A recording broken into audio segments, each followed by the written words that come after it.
The wick is lit and about to explode. It doesn't say that. It says the wick is lit and is about to explode. 2014, if they had just left it to wick is lit, that would have been fine. I wish it should have been phrased, John's wick is lit. Okay. Intense, brooding, and lethal, Keanu Reeves ignites the screen as John Wick, a former hitman with a short fuse and a long memory. Doesn't really need a long memory for this movie. Okay.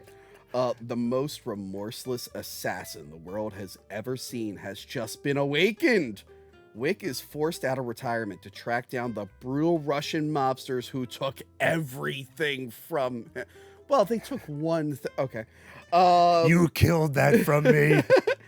Wick now hunts down these adversaries with a ruthlessness that made him a crime underworld legend. Only this time, it's personal.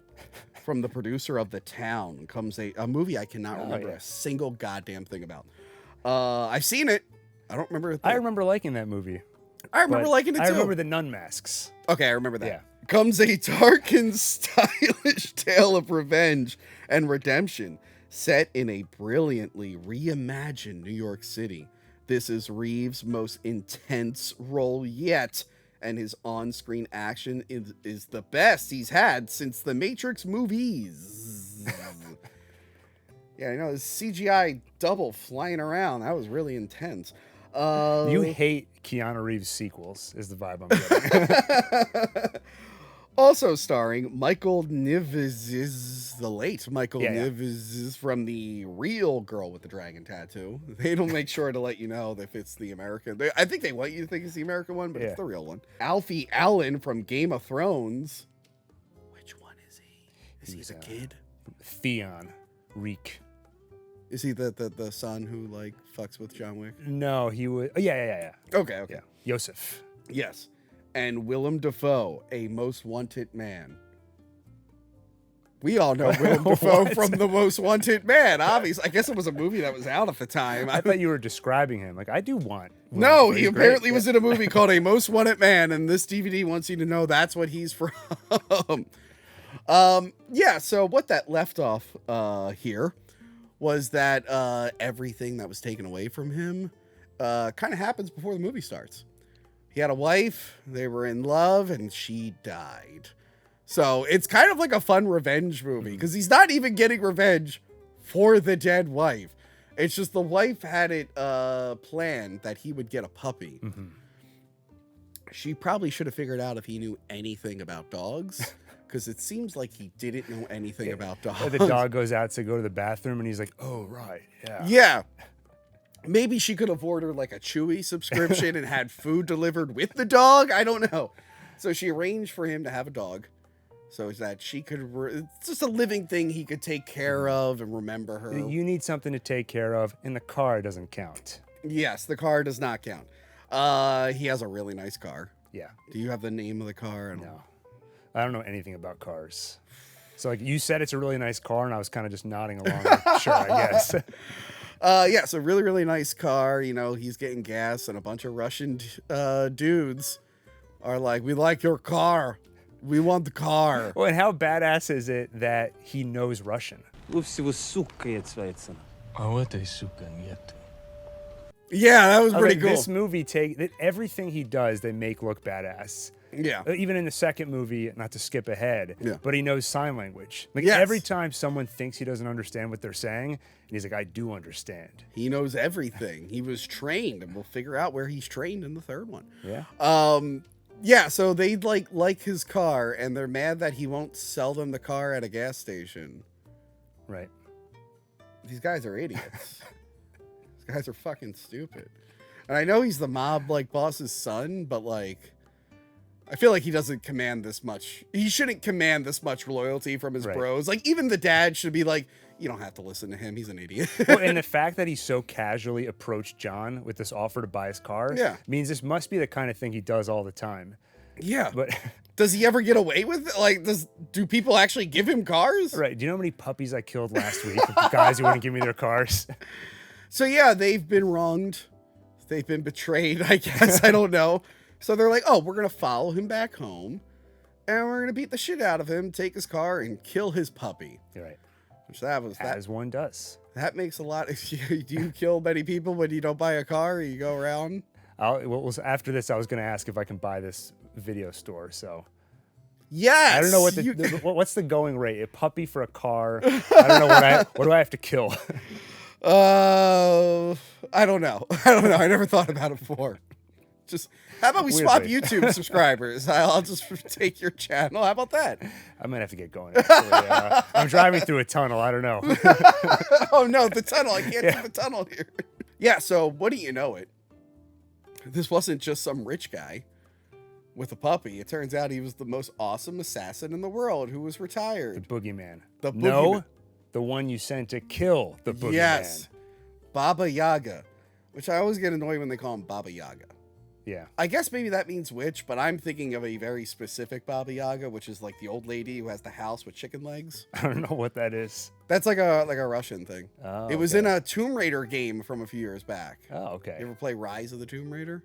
No. Okay, well, it was in that. It was in that last Hellboy movie, which I still have not seen. I saw it in the preview, and I went, "That's the chicken house." It was in the Russian Jack Frost movie that was on Mystery Science Theater. Yeah, you're giving.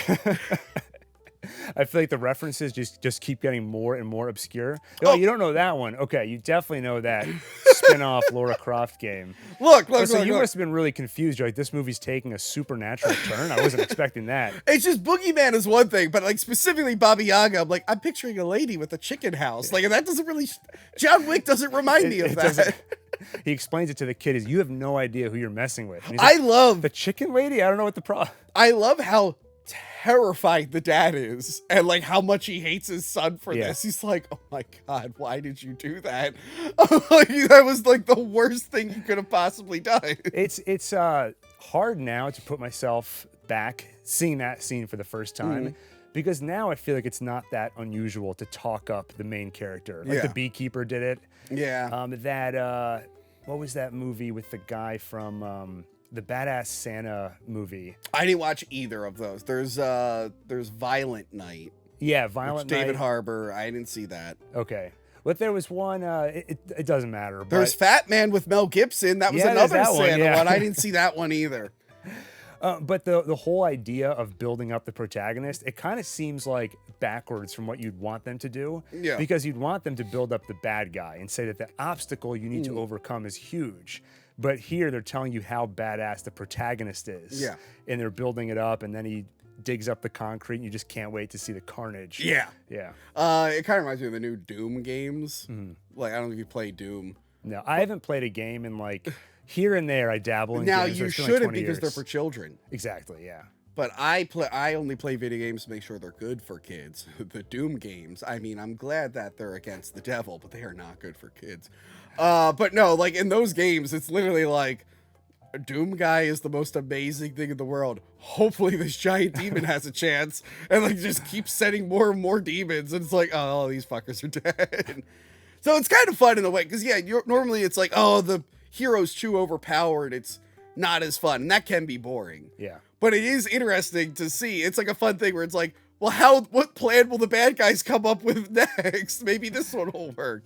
Yeah. I was trying to think about what made this movie special, because we've seen so many revenge movies. Like you just said, when you have the main action hero who's overpowered, that can easily get boring. Yeah. And I think part of it is usually in a revenge movie, they would have killed his wife. Like, in fact, when they were getting this movie made, that was one of the changes they wanted. They were like, you can't kill the puppy. You got to kill his whole family. The thing is, it's like we've gotten so desensitized to humans dying in a movie. We need the puppy. Exactly. Like, that's not something you're expecting. No. And like you said earlier, the thing he's getting revenge for happened before the movie even started. His wife was taken by illness, which is something that more people can relate to than like the Russian mob going after you. It's not something that you can like get revenge on. Right. Can't really get, what was it, like brain tumor or just cancer? I forget. I don't know if they actually specify. Okay.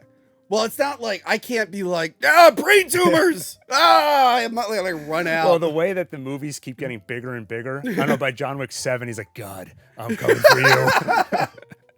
I would love if these end up being Doom prequels.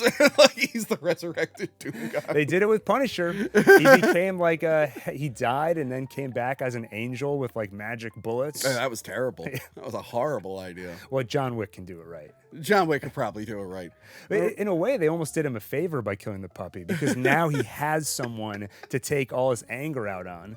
I think there's a valid read on the movie where this is him just psychologically working through his trauma. Yeah. He's not really getting revenge. Like he is, Yeah. but it's just making him feel better. Yeah. But no, it's a fun ride to go on. The fight, I remember what really stuck out to me was like the fighting and the shooting, like how the gun stuff was incorporated in there. Realistically enough. Yeah. As realistic as you can be in these kind of like any other. By the time we get to John Wick 4, I was just like, he should have been dead 10 minutes into this film, but whatever. They keep having him fall from higher and higher places. And as long as you land on a car, or if not a car, a dumpster, either will do the trick.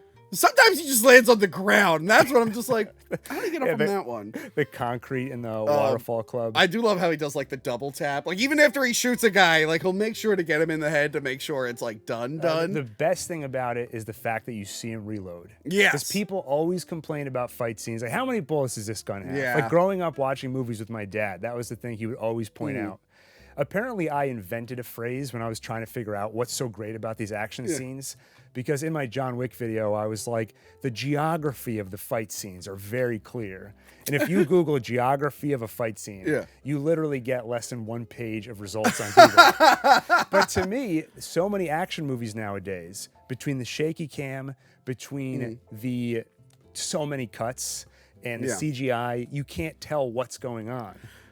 Luckily, this one was small enough that the CGI stuff is very few and far between. It's mostly done for the gunshots. And I know some people don't like blood squibs, but if you're doing this kind of action scene, you're filming over and over again, CGI blood, it's one of those like you don't have to clean the set up. There's a reason for it, and it works for this type of film. Yeah. Well, and I think the fact that Keanu Reeves is doing a lot of his own stunts, you don't have to cut around a stuntman if there isn't one. There's a lot of long takes, but not like annoyingly fake long takes. Right. Like the new Roadhouse, every time there was a fight scene, it's like this is clearly like all digital and whatnot. Well, and as much as I love, everyone always brings up the Daredevil like hallway scenes and stuff, which are really cool. Yeah. Especially when you see it in a Marvel show and you're not used to like, that was actually really good action. Yeah. But they'll do the obvious things where it like sweeps across a door or a hallway. Like, well, if the screen was black for a second, that was one part where you could have like turned it off and back on. You don't even need to cut to any black thing. You just digitally composite two things and like blur it in. Like Marvel executives are watching right now. Like, what did you just say? No, they've been doing this for a while. You can combine different takes seamlessly. That's been a thing for a long time. But yeah, no, the action is just really fluid. I love that the bad guy eventually is just like, all right, fuck my son. I don't care anymore. And then he's like, feels bad about it. He's like, all right, I guess I need revenge for killing my son.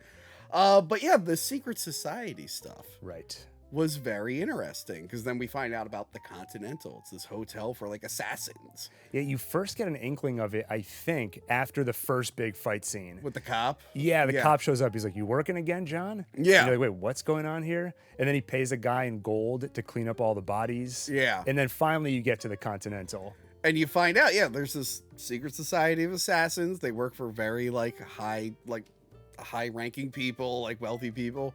They have their own currency. They have their own rules. Everything costs 1 gold coin. Yeah. Ian McShane is Winston. I forget who Lance Reddick plays, but Lance Reddick. Sharon. And they run the New York chapter of the Continentals. We will learn there's other Continentals out there. And it was just a cool thing. I'm like, wow. I thought this was gonna be a straight up revenge thing, but this little element made it stand out a little bit more. I like Willem. I like that he's just friends with other assassins. It just hints at a larger world. Yeah. And it helps to back up the idea that he was this legendary killer. It was like I was drawing a comparison when we did our Roadhouse remake review. Yeah. In the original Roadhouse, the way that all the like enforcers and bouncers know each other. Yeah. And they have like that guy is legendary in this world. They take that and really run with it in this movie. Yeah. It also creates like the idea of John, the duality of John being two different people. There's John Wick the man, and then there's the Baba Yaga. Yeah. And it creates such a visual difference too. Like when he goes to the Continental and they go down to the basement, that's when the movie becomes really stylistic, where he's bathed in like red or green. There's a lot of nightclub scenes, so it makes They love their nightclubs. Oh, you got to get one in every movie. And they so he's not just metaphorically returning to that world. It really feels like another world. Yeah, yeah. And you got Adriana Palicki there. She yeah. kind of wants to make a name for herself too, but yeah, there's rules. You cannot conduct business on continental ground, so you can't kill. The only reason I agreed to do the podcast here, it's got to be in consecrated grounds. Yeah, which is, it feels very Highlander, and I think one of these guys was attached to a Highlander reboot, or might still be. Because there were rules with that in like Highlander, like you can't fight in like a holy ground. Okay. They never said why. I don't think they ever showed what the consequences were, to be honest. They were like, well, a long time ago we formed the Continental, and we agreed. Oh, so it's linked? Yeah. Yeah, and it's just got a solid cast, solid action. I mean, a lot of the cast members die. Willem Dafoe doesn't make it out of it. Adriana doesn't make it out of it. Yeah, and at the end, he gets his revenge. He remembers his wife, and he gets a new dog. That's right. A scarier dog. And that seemed like a good enough ending. No, I needed more. They ended up doing John Wick 2,